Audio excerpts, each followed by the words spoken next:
बिस्मिल्लाहिर्रहमानिर्रहीम। आज हम आपको एक ऐसी हाफिज कुरान लड़की का इबरतनाक वाकया सुनाएंगे जिसके अब्बू ने 15 हज किए थे और 20 उम्रे किए थे, लेकिन कम बख्त बेटी बिना शादी के हामिला हो गई। जब हाजी साहब को पता चला कि इस बच्चे का बाप कौन है, तो वह बेहोश होकर जमीन पर गिर पड़े। बाप चीखता रहा, अम्मी रोती रहीं और बेटी शर्मिंदगी के मारे एक लफ्ज भी न बोल सकी। अगर आप भी जानना चाहते हैं और इब्रत हासिल करना चाहते हैं, तो यह वाकया मुकम्मल सुने। खास तौर पर जिन भाइयों की बेटियां या बहनें तन्हाई में बैठकर मोबाइल इस्तेमाल करती हैं, वे इस कहानी को गौर से सुने। एक हाजी साहब अहमद अली, जो कि मुल्क से बाहर रहते थे, अल्लाह ताला ने उन्हें बेटी की नेमत से नवाजा। जब बेटी महजबीन की पैदाइश हुई, तो बाप के दिल में एक पाकीज़ा ख्वाहिश जागी कि वह अपनी बेटी को हाफिज कुरान बनाएंगे। उन्होंने यह नियत की कि बेटी का मुस्तकबिल दुनियावी तालीम के बजाय दीन की रोशनी से मुनव्वर होगा। वक्त गुजरता गया और जब बेटी की उम्र 8 साल को पहुंची, तो हाजी साहब ने अपनी बीवी फातिमा से दिल की बात शेयर की। उन्होंने कहा, मेरी तमन्ना यह है कि हमारी बेटी हाफिज कुरान बने। मैं नहीं चाहता कि वह दुनिया के स्कूलों में जाकर अपनी आखिरत बर्बाद करे। यह हमारी इकलौती बेटी है। हमें इसे दीन के रास्ते पर चलाना है। बीवी ने निहायत खुशी के साथ जवाब दिया, मेरे सरताज, आपका फैसला सर आंखों पर, जैसे आपका हुक्म। फिर बीवी ने मजीद सोच विचार की और एक मशवरा दिया कि बेटी को बाहर के मदरसे में भेजना मुनासिब नहीं। मैं चाहती हूं कि एक मौलवी साहब घर आकर उसे पढ़ाएं, ताकि न बेटी घर से बाहर जाए और न पर्दे की हुदूद में कोई कमी आए। हम उस्ताद साहब की तनख्वाह मुकर्रर कर देते हैं। शौहर ने यह मशवरा सुनकर बीवी की तारीफ की और कहा, तुमने तो मेरे दिल की बात छीन ली। यही तो मैं चाहता था। जल्दी ही एक मौलवी साहब हाफिज इब्राहिम की ड्यूटी लगा दी गई। वह रोजाना वक्त पर आते, बेटी को कुरान मजीद की तालीम देते और दीन की बातें भी सिखाते। उनका अंदाज इतना प्यारा और मोहब्बत भरा था कि बच्ची ने निहायत शौक और लगन के साथ कुरान याद करना शुरू कर दिया। चंद सालों की मेहनत और वालदैन की दुआओं के नतीजे में बेटी ने कुरान मजीद मुकम्मल कर लिया। यह लम्हा वालदैन के लिए एक बड़ी खुशी और राहत था। हाजी साहब ने अपनी बेटी से कहा, बेटी, आज तूने मुझे इतना खुश किया है कि अगर तू मुझसे मेरी जान भी मांग ले, तो मैं हंसी खुशी देने के लिए तैयार हूं। बता, तू मुझसे क्या मांगती है?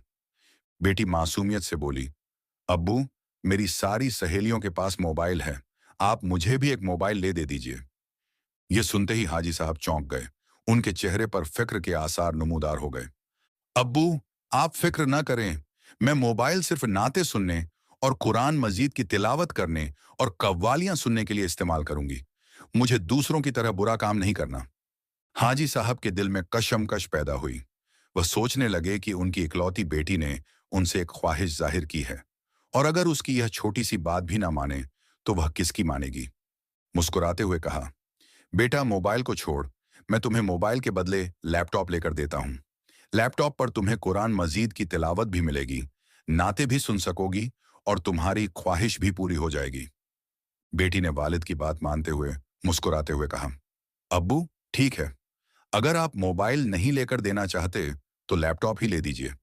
हाजी साहब ने बेटी को लैपटॉप लेकर दिया।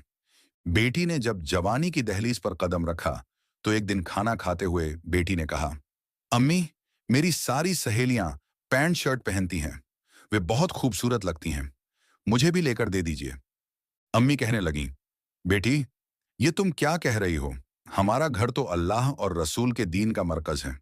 यहाँ ना कभी ऐसा हुआ, न हम ऐसा होने देंगे। ये मौलवी का घराना है। यहाँ दीन सिखाया जाता है। पैंट शर्ट पहनना हमारी रिवायतों और दीन के खिलाफ है। लेकिन बेटी ने जिद करते हुए कहा, अम्मी, जब बाहर जाऊंगी तो मुनासिब लिबास ही पहनूंगी। आप फिक्र ना करें। अम्मी, जो अपनी इकलौती बेटी की मोहब्बत में मजबूर थीं, उस जिद को और ज्यादा नहीं रोक सकीं। अम्मी ने बेटी को तसल्ली देते हुए कहा, ठीक है बेटी, अगर तुम सिर्फ घर में पहनने के लिए चाहती हो, तो मैं तुम्हारी यह ख्वाहिश भी पूरी कर देती हूँ। अगले ही दिन अम्मी बाजार गईं और बेटी के लिए खूबसूरत पैंट शर्ट खरीद कर ले आईं। बेटी ने फख्र से उन कपड़ों को पहना और आईने में खुद को देखकर मुस्कुराई। लेकिन वह यह नहीं जानती थी कि छोटी सी ख्वाहिश के पीछे एक बड़ा तूफान छुपा हुआ था। बेटी ने जब पहली बार पैंट शर्ट पहनी, तो उसकी खुशी की कोई इंतहा न रही। वह खुद को आईने में देखती रही और खुश होकर अम्मी से कहने लगी, अम्मी, देखिए ना, मैं कितनी खूबसूरत लग रही हूं, बिल्कुल अपनी सहेलियों जैसी। वक्त के साथ साथ अब यह आदत बन गई कि बेटी ने पैंट शर्ट को घर के अंदर पहनने के बजाय बाहर भी पहनना शुरू कर दिया। अब यह सब उसके लिए मामूल का हिस्सा बन चुका था। मोहल्ले के और लोग यह सब देखते मगर खामोश रहते। कुछ लोगों के दिलों में सवालात उठते, कुछ ने अपने घरों में जाकर बातें बनाना शुरू कर दी, लेकिन उन बातों से बेटी या उसकी अम्मी को कोई फर्क न पड़ा। रफ्ता रफ्ता यह मामूली सा अमल एक बड़ी तब्दीली की बुनियाद बन रहा था। यह वह लम्हा था जहां शैतान ने चालाकी से अपना जाल बिछाना शुरू कर दिया था, मगर अम्मी की मोहब्बत और बेटी की खुशी ने हकीकत को नजरअंदाज कर दिया। जब वह दिन आया कि अम्मी बाजार जाने लगीं, तो बेटी ने जिद की कि वह भी साथ जाएगी। अम्मी ने खुशी खुशी उसे साथ लिया और बेटी ने हसब्बे आदत अपनी पसंदीदा पैंट शर्ट पहनी। जब वह बाजार पहुंची, तो उसकी खूबसूरती और लिबास ने सबकी नजरें अपनी तरफ खींच लीं। हर राह चलता शख्स उसकी तरफ देखता और सरगोशी में तारीफें करता। अम्मी को अपनी बेटी की यह कबूलियत देखकर खुशी महसूस होती। वह फख्र से सोचती कि लोग उसकी बेटी की खूबसूरती की तारीफें कर रहे हैं। लेकिन अम्मी यह न समझ सकीं कि यह तारीफें दरअसल उस खुशनुमा दरख्त की शाखें हैं जिन पर बुराई का फल लगना शुरू हो गया है। बाजार में एक दुकानदार जलील था, जो अक्सर उन माँ बेटी को देखता रहता।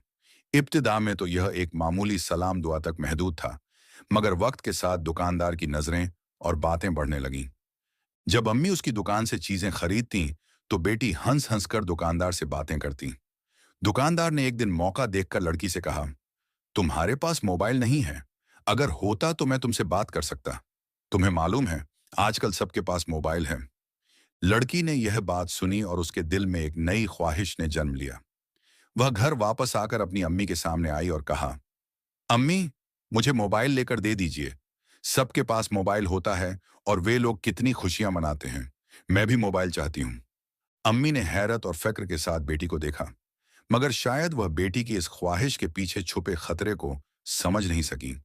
वह यह सोच रही थी कि उसकी बेटी तो दीन की तालीम याफ्ता है, वह मोबाइल का गलत इस्तेमाल नहीं करेगी। अम्मी ने ना चाहते हुए भी कहा, ठीक है बेटी, अगर तुम इतनी जिद कर रही हो तो मैं तुम्हें मोबाइल लेकर दूंगी। अम्मी ने एक बार फिर बेटी की ख्वाहिश के आगे हार मान ली। वह बाजार गईं और अपनी इकलौती बेटी के लिए एक खूबसूरत सा मोबाइल खरीद कर ले आईं। जब बेटी ने वह मोबाइल देखा, तो उसकी खुशी का कोई ठिकाना न था। बेटी ने मोबाइल को फौरन अपना राजदार बना लिया। वह अम्मी से छुप छुप कर तन्हाई में बैठने लगी और घंटों मोबाइल पर बातें करती। उसका दिल खुशी से झूम रहा था, हालांकि वह यह नहीं जानती थी कि यह मोबाइल और यह नामालूम शख्स उसकी जिंदगी की सबसे बड़ी तबाही का जरिया बनने वाले हैं। बेटी तन्हाई में उस शख्स के साथ कॉल पर हंसती मुस्कुराती और बातें करती। उस शख्स की बातों ने उसे ऐसा जकड़ लिया था कि उसे न वक्त का होश था और न अपनी अम्मी की फिक्र। कुछ दिन बाद अम्मी को बेटी के रवैये में कुछ तब्दीली महसूस हुई। अम्मी ने हैरानी से कहा, ए मेरी बेटी, मैं देख रही हूं कि आजकल तुम मुझसे छुपकर तन्हाई में बैठकर किसी से बातें करती हो। ये क्या मामला है? बेटी ने फौरन जवाब दिया, नहीं अम्मी, ये आपका वहम है। मैं तो बस अपनी एक सहेली से बात करती हूँ। वह मेरी बहुत अच्छी दोस्त है और उसके अलावा मैंने कभी किसी से बात नहीं की। अम्मी ने उस जवाब पर वक्ती तौर पर सुकून महसूस किया। आहिस्ता आहिस्ता बेटी का ताल्लुक उस शख्स के साथ गहरा होता चला गया। पहले बात सिर्फ ऑडियो कॉल तक महदूद थी, मगर अब यह वीडियो कॉल्स में तब्दील हो चुकी थी। वह उस शख्स के साथ बातें करती और अपनी तवज्जो का मरकज उसे बना चुकी थी। मोहब्बत के झूठे दावे और हकीकत से दूर होती चली गई। वह शख्स उसे अपनी बातों के जाल में फंसा चुका था और वह यह समझने से कासिर थी कि उसका यह रास्ता कितना खतरनाक हो सकता है। एक दिन जब अम्मी घर पर नहीं थीं, तो वह शख्स उसकी तन्हाई का नाजायज फायदा उठाने की कोशिश करने लगा। वह लड़की जो कभी कुरान मजीद की हाफिजा थी, अपनी हदों से बेखबर होकर जज्बात की रौ में बहने लगी। ये एक ऐसा लम्हा था जब उसके ईमान और अक्ल का इम्तिहान था। यह ताल्लुक, जो शुरुआत में मामूली लगता था, अब उसकी जिंदगी पर गहरे असरात डालने लगा। उसने अपनी इज्जत, वक्त और सुकून, सब कुछ उस झूठे रिश्ते की नजर कर दिया। उसका दिल और दिमाग एक ऐसी कशमकश में मुब्तिला थे जिसने उसकी जिंदगी में तारीकी भर दी थी। जो लड़की कभी अपने वालदैन की आंखों का तारा और कुरान की हाफिजा थी, अब एक ऐसी हकीकत का सामना कर रही थी जिसने पूरे खानदान को हिलाकर रख दिया। हर बार जब नफ्स की ख्वाहिश उसे बहकाती, वह अपने आशिक को बुलाती और अपनी हदों को नजरअंदाज कर देती। 5 माह गुजरने के बाद जब उसके जिस्म में गैर मामूली तब्दीलियां आने लगीं, तो वह बेचैन हो गई। एक दिन उसने अपनी अम्मी से शिकायत की, अम्मी, मुझे समझ नहीं आ रहा कि मैं ज्यादा खाती पीती भी नहीं हूं, फिर भी मेरे जिस्म में अजीब सा महसूस हो रहा है। मेरा पेट क्यों बढ़ रहा है?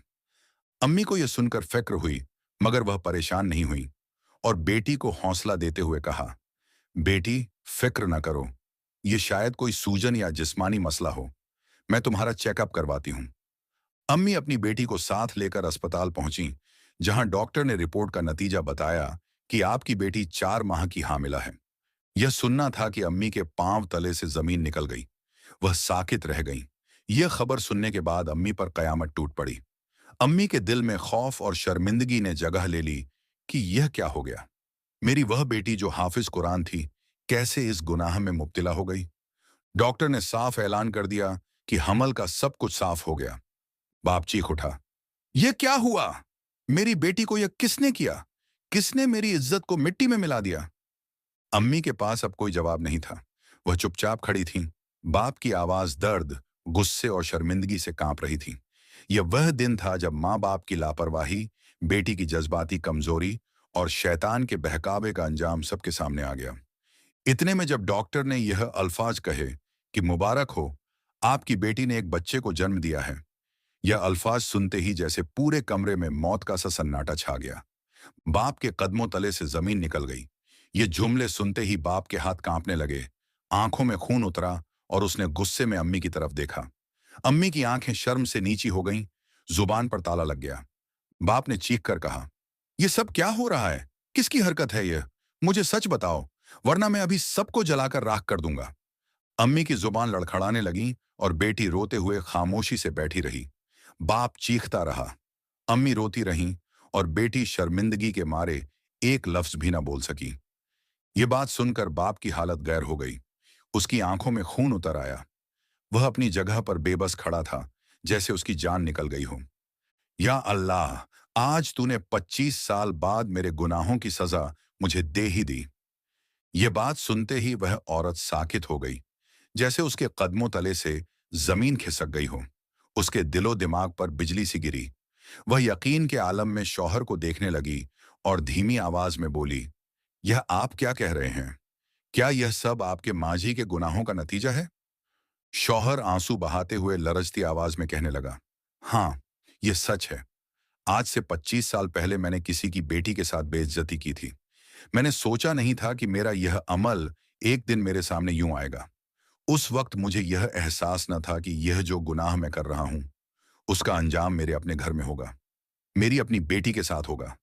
आज अल्लाह ने मेरे अमल का बदला दुनिया में ही दे दिया।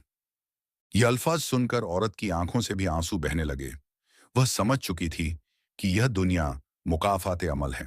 जो इंसान दूसरों के साथ करता है, एक न एक दिन वही उसके साथ जरूर होता है। शौहर ने रोते हुए कहा, यह अल्लाह का निजाम है, उसकी अदालत में देर है, अंधेर नहीं। जो इंसान किसी पर जुल्म करता है, उसकी सजा उसे मिलकर रहती है। यह अल्फाज सुनकर वह औरत चीख कर रोने लगी। उसकी चीखें पूरे घर में गूंजने लगीं। अम्मी को यह एहसास हो रहा था कि उसने अपनी बेटी की हर ख्वाहिश को पूरा करके उसकी तरबियत में कमी कर दी। उसकी बेपनाह मोहब्बत और लापरवाही ने उसकी बेटी को गलत रास्ते पर डाल दिया। मेहजबीन अब भी खामोश बैठी थी। उसकी आंखों से आंसू बह रहे थे। वह समझ चुकी थी कि उसकी एक गलती ने पूरे खानदान की इज्जत को मिट्टी में मिला दिया है। अहमद अली ने हिम्मत जुटाकर बेटी से पूछा, मेहजबीन, यह सब कैसे हुआ? वह कौन था जिसने तुम्हारे साथ यह किया? मेहजबीन ने रोते हुए कहा, अब्बू, वह दुकानदार जलील था। उसने मुझसे कहा था कि वह मुझसे मोहब्बत करता है और शादी करेगा। मैं उसकी बातों में आ गई। मैंने सोचा नहीं था कि वह झूठ बोल रहा है। यह सुनते ही अहमद अली का गुस्सा 7वें आसमान पर पहुंच गया। वह तुरंत उस दुकानदार के पास पहुंचे, लेकिन वहां पता चला कि जलील कई दिन पहले ही शहर छोड़कर चला गया था। घर वापस आकर अहमद अली ने फैसला किया कि वे इस मामले को चुपचाप निपटाएंगे। उन्होंने मेहजबीन की शादी एक दूर के रिश्तेदार से कर दी, जो इस हालत को जानते हुए भी उससे निकाह करने को तैयार हो गया। यह कहानी है इकबाल अहमद नाम के एक अमीर व्यापारी की, जिसकी बेटी हुस्ना अपनी खूबसूरती के लिए पूरे शहर में मशहूर थी। इकबाल अहमद का कारोबार बहुत अच्छा चलता था और वे अपनी इकलौती बेटी को राजकुमारी की तरह पालते थे। हुस्ना की अम्मी सलमा बेगम एक नेक औरत थीं, लेकिन बेटी की खुशी के लिए वे भी कभी कभी गलत फैसले कर देती थीं। हुस्ना ने अपनी खूबसूरती के कारण घमंड कर लिया था। वह हमेशा महंगे कपड़े पहनती, ब्यूटी पार्लर जाती और अपने आप को दूसरी लड़कियों से बेहतर समझती थी। एक दिन हुस्ना ने अपने अब्बू से कहा, अब्बू, मैं शादी नहीं करना चाहती। मैं इतनी खूबसूरत हूं कि कोई भी लड़का मेरे काबिल नहीं है। मैं अपनी जिंदगी अपने तरीके से जीना चाहती हूं। इकबाल अहमद परेशान हो गए। उन्होंने कई अच्छे रिश्ते लाकर दिखाए, लेकिन हुस्ना ने सबको मना कर दिया। वह कहती, ये मेरे लायक नहीं है, इसमें यह कमी है, वह मुझसे कम अमीर है। वक्त गुजरता गया। हुस्ना की उम्र 28 साल हो गई, लेकिन उसका घमंड कम नहीं हुआ। इस दौरान उसकी कई सहेलियों की शादी हो गई और वे खुश जिंदगी जी रही थीं। एक दिन हुस्ना को पता चला कि उसके अब्बू का कारोबार डूब गया है। घर की हालत खराब हो गई। महंगे कपड़े, ब्यूटी पार्लर और ऐशो आराम की जिंदगी खत्म हो गई। अब जब हुस्ना ने शादी के बारे में सोचा, तो पता चला कि जिन लड़कों को उसने पहले मना किया था, उन सब की शादी हो चुकी थी। नए रिश्ते आने बंद हो गए क्योंकि लोग कहते, ये लड़की बहुत नखरे करती है। हुस्ना अब रोज रोती रहती। उसे एहसास हुआ कि उसके घमंड ने उसकी जिंदगी बर्बाद कर दी है। अब वह 30 साल की हो चुकी थी और अकेली थी। एक दिन एक पुराने आदमी का रिश्ता आया, जिसकी पहली बीवी मर चुकी थी और 2 बच्चे थे। हुस्ना के पास अब कोई चारा नहीं था। मजबूरी में उसे यह रिश्ता मंजूर करना पड़ा। शादी के बाद हुस्ना की जिंदगी मुश्किलों से भर गई। उसे घर का सारा काम करना पड़ता, सौतेले बच्चों की देखभाल करनी पड़ती। वह रोज सोचती कि अगर उसने वक्त पर किसी अच्छे लड़के से शादी कर ली होती, तो आज यह दिन न देखना पड़ता। इकबाल अहमद भी अपनी गलती पर पछताते रहते। उन्होंने बेटी को बचपन से ही सिखाया था कि वह सबसे खूबसूरत है, जिससे उसमें घमंड पैदा हो गया था। ये कहानी हमें सिखाती है कि घमंड इंसान की सबसे बड़ी दुश्मन है। अल्लाह ताला ने हर इंसान को अलग अलग खूबियां दी हैं, लेकिन इसका मतलब यह नहीं कि हम दूसरों को छोटा समझें। वक्त पर सही फैसला न लेना बाद में पछतावे का कारण बनता है।